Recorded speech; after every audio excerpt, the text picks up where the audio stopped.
নমস্কার দর্শক বন্ধুদেরকে শুভেচ্ছা ও অভিনন্দন জানিয়ে আমি একটা খুব স্বল্প দৈর্ঘ্যের একটা ভিডিও আনছি আপনাদের কাছে। খুব গুরুত্বপূর্ণ ব্যাপার, অর্থাৎ ওই যে ভাইরাস যে লাগে গাছে, অর্থাৎ কুঁকড়ে যাওয়া, হলুদ হয়ে যাওয়া বা ওই ছোপ ছোপ দাগ পড়া, এই যে এইগুলোর জন্য এগুলো বাঁচার মানে ওষুধ তো আপনারা অনেক কিছু দিচ্ছেন, হচ্ছে না। এই দেখুন ভাইরাস, এই ভাইরাস ভিতরে সবুজ শিরাগুলো, সবুজ শিরা উপশিরাগুলো সবুজ থাকবে, মাঝখানে ছোপ ছোপ ছোপ ছোপ হলুদ হয়ে যাবে, এটা ভাইরাস। এটাকে বলবো লিফ কার্ল ভাইরাস। কার্ল মানে কুঁকড়ে যাওয়া, কোঁচকে যাওয়া, লিফ কার্ল ভাইরাস।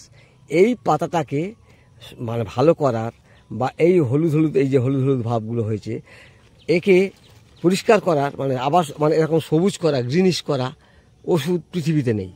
এরকম সবুজ করবে পৃথিবীতে নেই। আবার একটা ভাইরাস আছে, শুধু ইয়েলো হয়ে যাবে। এই দেখুন, এ কিন্তু কার্ল হয়নি, এ কিন্তু কার্ল মানে কুঁকড়ে যায়নি, পাতাটা কুঁকড়ে যায়নি, কিন্তু হলুদ হয়ে গেছে। এই দেখুন একবার ভেনগুলো দেখছেন, ভেন, এই শিরা উপশিরা যেগুলো আছে পাতাগুলো, এইগুলো কিন্তু সব সবুজ আছে, একদম অ্যাজিটিভ সবুজ আছে। এই মাঝখানগুলোতে সব হলুদ হলুদ হয়েছে, এরকম পাতা হলুদ হয়ে যাবে, এটা একটা ভাইরাস।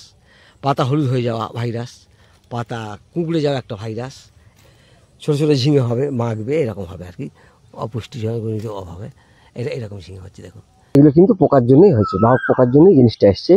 এই ভাইরাস যাতে না আসে সেই জন্য আমাদের লক্ষ্য হবে কি, একটা গাছ দেখছেন, এতে কিন্তু ভাইরাস আসতে দেবো না আমরা।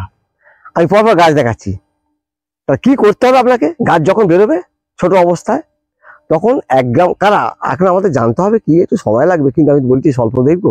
মানে ভাইরাসটা এফেক্টেড হয় কেন, অর্থাৎ গাছটা যদি তার ইমিউনিটি পাওয়ার, অন্তর্নিহিত শক্তি যদি তার কমে যায়, আমাকে যদি টিবি রুগীর মধ্যে রেখে যাওয়া যায় না 6 মাসের মধ্যে, অর্থাৎ টিবি রুগীর ঘর সব ভর্তি, সব পেশেন্ট, সেখানে আমি যদি 6 মাস থাকি, আমি যে দুর্বল লোক, আমাকে ধরবে টিবি অ্যাটাক হয়ে যাবো, একদম টিউবারকিউলোসিস আমাকে ধরবেই, কিছু করার নেই, কারণ আমার ইমিউনিটি পাওয়ার কম, অন্তর্নিহিত শক্তি কম।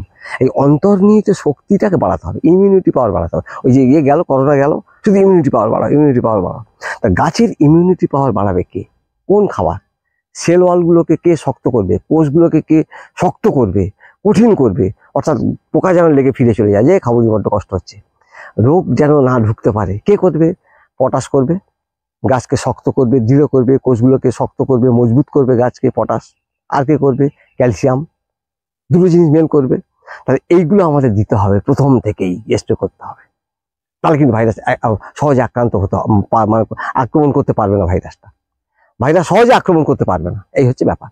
তাহলে গাছ যে হলো, আপনি 0050 যে পাওয়া যায় বাজারে, ওই 40 টাকার পটাশ নয়, স্প্রে করার জন্য যে পটাশ পাওয়া যায়, হয়তো 170-80 টাকা কেজি নেবে, বিভিন্ন কোম্পানি বিভিন্ন রকম দাম আছে। ওই সাদা পটাশটা, ওইটা প্রতি লিটার জলে, বাচ্চা গাছ একদম 10 দিন 12 দিন 15 দিনের গাছ থেকে শুরু করুন, প্রতি লিটার জলে 2 গ্রাম। আর ওর সঙ্গে ক্যালসিয়াম যে বাজারে পাওয়া যায় অনেক কিছু, ক্যালডি, ক্যালবাহার, চেলাকল, অ্যারিজের চেলাকল 1/2 গ্রাম, অন্যান্যগুলো 1 গ্রাম, ওই 3 গ্রাম হবে। তাহলে 2 গ্রাম 1 গ্রাম 3 গ্রাম বিকাল 5টার দিকে স্প্রে হবে, আকাশের অবস্থা দেখে। ওই 4 দিন থেকে 5 দিন ছাড়া ছাড়া স্প্রে করে যাবেন। অন্য ওষুধ মাঝে দেন না, ছত্রাকের ওষুধ দেন, পোকার ওষুধ দেন, আমি না বলবো না, বা ওদের সঙ্গে পোকার সঙ্গেও দিতে পারেন।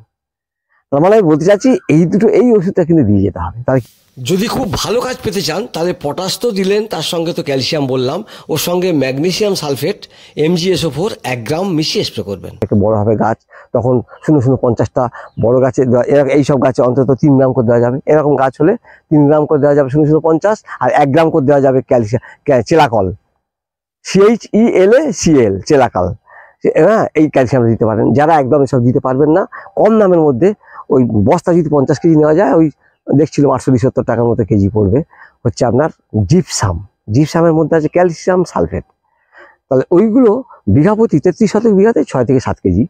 তাই আমি তো এমনি গাছ লাগাচ্ছি, এখানে ছড়িয়ে দেবেন কেন, একটা গাছের গোড়ায় 1/2 চামচ, কিন্তু মাটির সঙ্গে তাহলে যখন গাছ বসাতে যাবেন, বীজ বসাতে যাবেন, তখন কিন্তু দিলে ভালো হয়। অর্থাৎ একটু করে হচ্ছে আপনার জিপসাম, GYPSUM, জিপসাম একটু করে দিলে কিন্তু এই জিনিসটা আর আসবে না, গাছটা দৃঢ় হয়ে গেল, ক্যালসিয়াম আছে, সালফার আছে, আর প্লাস আপনি পটাশ স্প্রে করছেন, করলে পরে কিন্তু ভাইরাসটা আটকে যাবে। এই হচ্ছে ব্যাপার। অর্থাৎ ভাইরাস আক্রান্ত যাতে না হয় গাছে, সেই জন্য কিন্তু আপনাকে স্প্রেটা করে যেতে হবে।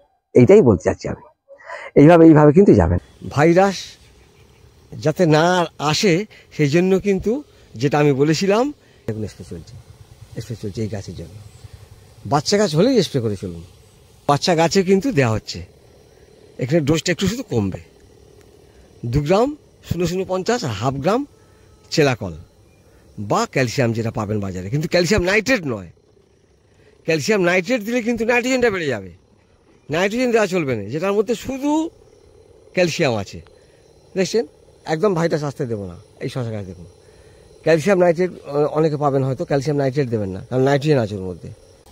এটা নতুন করে বটবটি দেওয়া হয়েছিল, এখানে যেন ভাইরাস না আসে এই জন্য কিন্তু এই ওষুধ স্প্রে করা হচ্ছে। ক্যালসিয়াম কম দামের মধ্যে যদি জোগাড় করতে চান, তাহলে যে পানে খাওয়া চুন 100 গ্রাম 1 লিটার জলে 1 রাত ভিজিয়ে রাখবেন। তারপর দিন যে পরিষ্কার জলটা, চুনটাকে ঘোলাবেন না, উপরে যে পরিষ্কার জলটা জমে থাকে, ওই পরিষ্কার জল প্রতি লিটার জলে বাচ্চা গাছ হলে 1 মিলি, বড় গাছ হলে 2 মিলি মিশিয়ে স্প্রে করবেন। ওটাও ক্যালসিয়াম ডেফিসিয়েন্সিটা পূরণ হবে। এইভাবে গাছের প্রতিরোধ ক্ষমতাটা গড়ে তুলুন, যেন সহজে রোগটা না আসে। তাহলে এইভাবে কিন্তু ক্ষতি হয়ে যাবে। যতই ওষুধ ঘুরে ফিরে দেন না কেন, গাছ যদি দুর্বল হয় কিন্তু কিছু করা যাবে না। আর কি করতে হবে, সঙ্গে সঙ্গে নাইট্রোজেন সারটাকে কম রাখতে হবে। তাহলে প্রচুর বৃষ্টি হবে, বজ্রবিদ্যুৎ সব বৃষ্টি, তা বৃষ্টিতে তো নাইট্রোজেন তো হু করে পড়বে। তাহলে অ্যাডিশনাল নাইট্রোজেন দেওয়ার দরকার নেই।